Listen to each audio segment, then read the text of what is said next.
And tonight we take an in-depth look at the explosive new book that has all of Washington talking, from allegations that the Obama inner circle attempted to pay off the Reverend Jeremiah Wright to reports about the widespread corruption that still exists within the administration. We will be reviewing a mountain of new evidence that shows just how unprepared Barack Obama was to hold the office of the presidency. Plus, in a Hannity exclusive, you will hear for the very first time audio of a bombshell interview that took place in 2011 between the Reverend Jeremiah Wright and the author of this book, Ed Klein. Joining me now in studio, the man behind this explosive new book. It's called The Amateur, Barack Obama in the White House. Ed Klein, how are you? Good to see you again. Welcome back. Good to see you too. You know, you have this habit of writing books that just get no attention. That's not controversial. I try my best. I'm not going to get to this now, but we're going to play some of the audio. You actually got a 3-hour interview that you taped with Reverend Wright. How did you get that? Through mutual friends who I tried over months to convince him to see me. Finally, he did see me in his office at the, get this, Kwame Nkrumah Academy, which is a high school named after the late Marxist dictator of Ghana. He has this little office there because he's now retired, the Reverend Wright. And he met me in his suit. He looked very, very proper. And we had this 3-hour interview, and I had my tape recorder on the desk, and the whole thing is on tape. I've listened to the whole thing. Interesting. My name came up a few times. Yes, it did. It did. All right, we'll get to that later.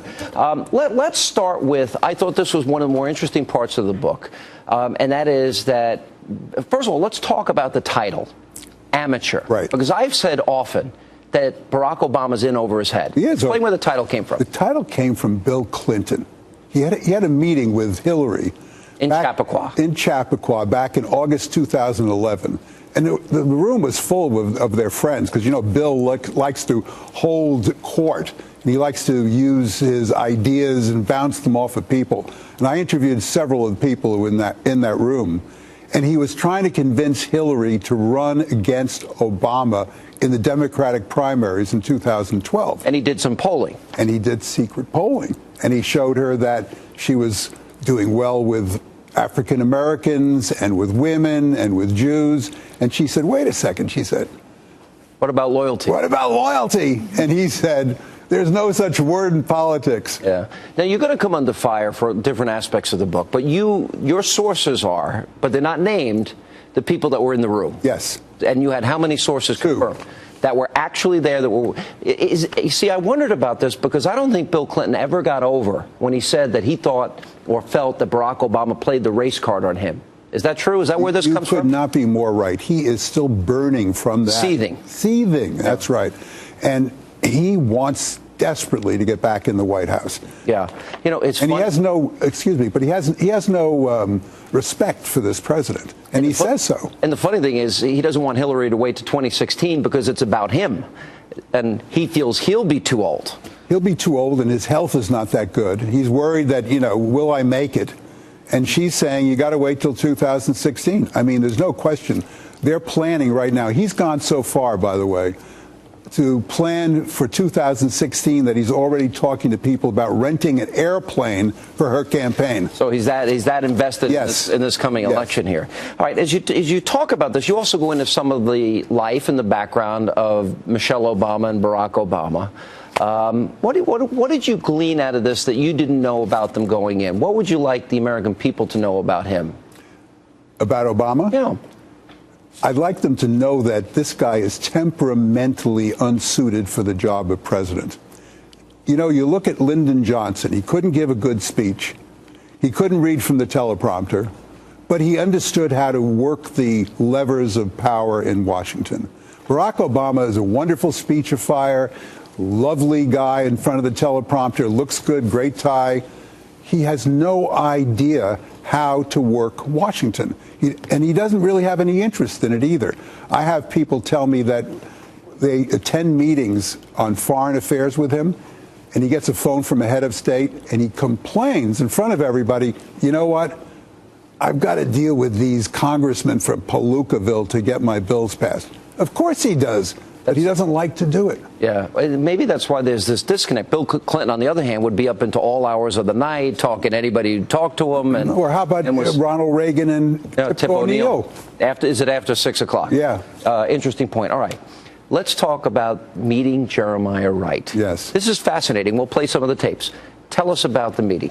It wasn't what I expected, to tell you the truth, because the guy who I met did not look like the guy on the videotapes with the dashiki and, you know, red face and screaming. He was very quiet, very polite. Very measured. Very measured. And talked about his academic credentials, very proud of the fact that he had a PhD, and answered all my questions. And it was just like you and me talking. There was no sense that this guy could go off the deep end. I felt some intensity. Well, maybe when he was talking about me, but also defending GD America. He felt that he had been wrong. That's right. But the overwhelming sense that I got, Ed, out of the conversation, listening to the 3 hours, was that as I listened to him, he was throwing Barack Obama down the stairs. Yes. And let's start with, he tells a story, and I'm going to play this first tape here, where basically he is offered money through a third party to basically shut up and not speak until the November 2008 election. And every time I look at that box with all those things in it, what's in the box? An email offering me money not to preach at all between the explosion of the media the first week in March and November election. Email from whom? One of his friends. Whitaker. Huh? Whitaker. Yeah. Yeah, Eric. Yeah. Interesting. You didn't mention the name Whitaker in the book, but this was a bona fide offer. Yes. With proof, evidence. Did he show it to you? No, he did not.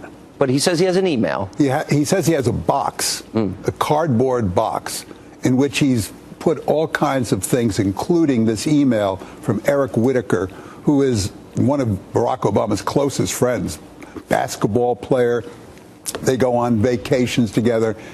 During the campaign, Eric Whitaker traveled on the airplane, the campaign plane with him. Their families are very, very close. Eric Whitaker is the guy that Barack Obama turns to when he has something personal that he wants to have handled outside of the normal channels. Why does this sound to me a lot like why John Edwards is on trial right now? But think about this. Right. In other words, is it an offer for an in-kind donation to buy the silence of somebody that could hurt his campaign? Even Reverend Wright said at one point when they canceled him for the invocation of the announcement in Springfield, when he announced he was going to run for president, he was canceled. He talked to you about that. Yes, he did. He was very upset about it. His family was even more upset about it. And he had to settle for giving a little prayer beneath the platform where he was not seen to the family. But he was not rolled out to give the invocation in front, on the platform in front of everybody in Springfield, Illinois. So what is he saying to you here? And why is he saying it now? Because he obviously knows anything he says is going to have a big impact on the campaign. Why is he suggesting that they tried to buy his silence in 2008? Because he feels that he's been turned by the Obama campaign into a pariah, and that everywhere he goes, people who recognize him come up to him and say, "How could you do that? How could you say those things about on the platform in your church?" And I think he wants to set the record straight. But it's also setting the record straight about Obama. Yes. And this next tape that we're going to air is very revealing, because when nobody knew it, they had a private meeting during the 2008 campaign, and President Obama appealed to him himself, begged him pretty much.